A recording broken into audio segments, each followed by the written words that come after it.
live. I had a few days break. I'm reading Greene, The Comedians.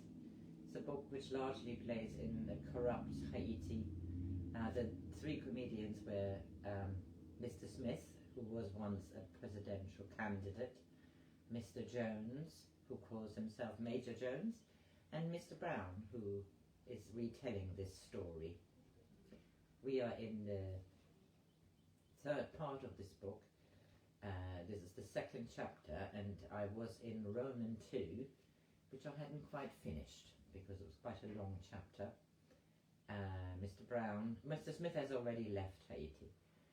Mr. Brown is talking to Dr. Maggiot and telling him about Philippot, the pool. Oh, I don't know whether that stopped. He's talking about Philippot, who was the nephew of the Philippot who was found dead in Mr. Brown's swimming pool. So, Philippot wants to join an army, and Joseph, who was a former employee of Mr. Brown's, also joins this army. What an army! 42 men. Castro had 12. But you can't tell me that Philippot is a Castro.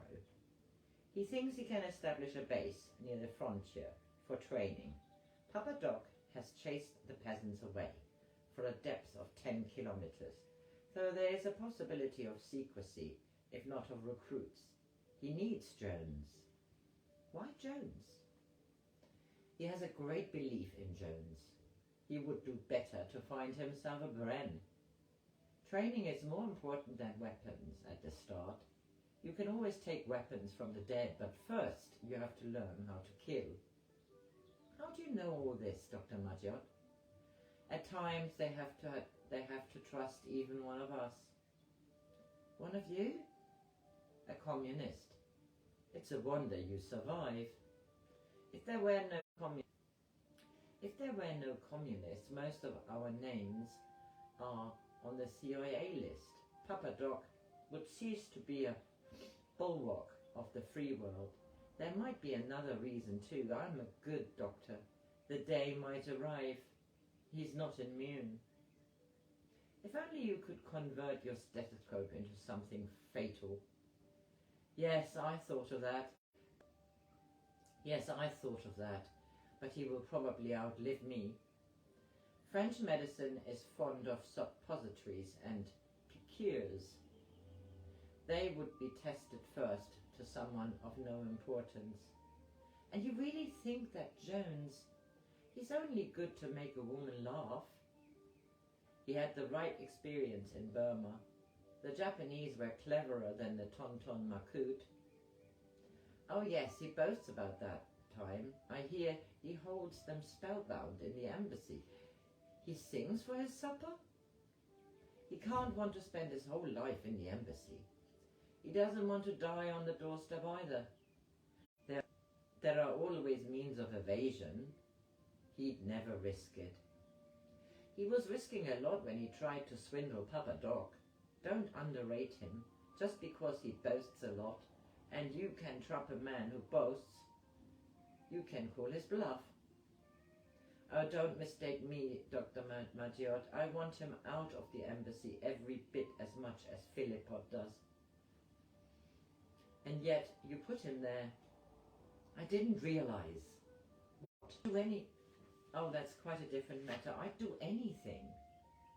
Somebody was walking up the drive. The footsteps squealed on the wet leaves and the scraps of old coconut shells. We both sat silent, waiting. In Port-au-Prince, nobody walked at night. I wonder whether Dr. Maggiot carried a gun. But it wasn't in his character. Somebody halted at the edge of the trees where the drive turned. A voice called, "Mr. Brown?" "Yes." "Have you no light?" "Who is it?" "Petit Pierre." I was suddenly aware that Dr. Maggiot was no longer with me. It was extraordinary how silently the big man could move when he chose.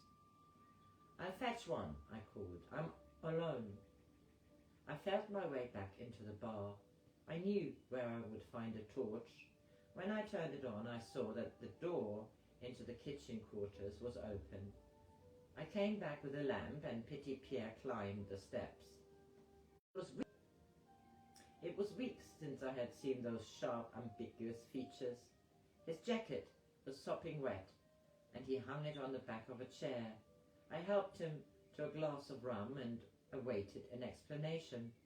It was unusual to see him after sundown.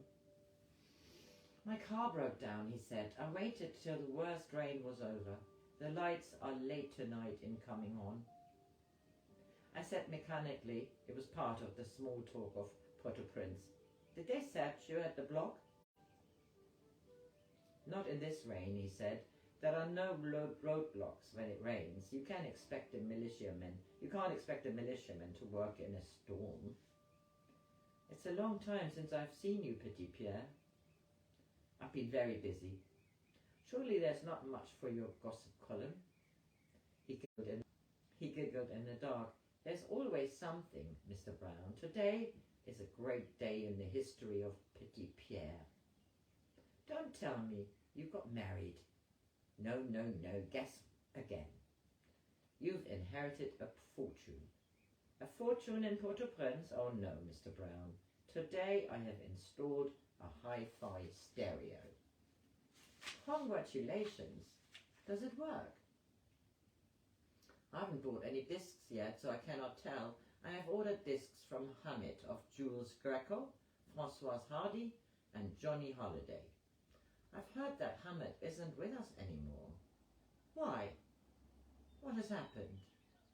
He's disappeared. For once, Petit Pierre said, you are ahead of me with the news. Who told you?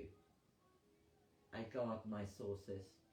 He went too often to the foreign embassies. It wasn't wise.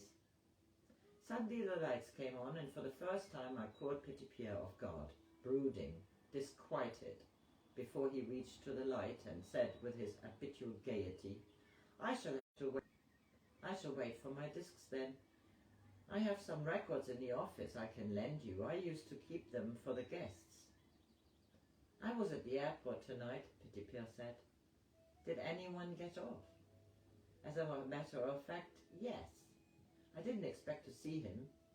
People sometimes stay longer than they have planned in Miami, and he has been away a long time.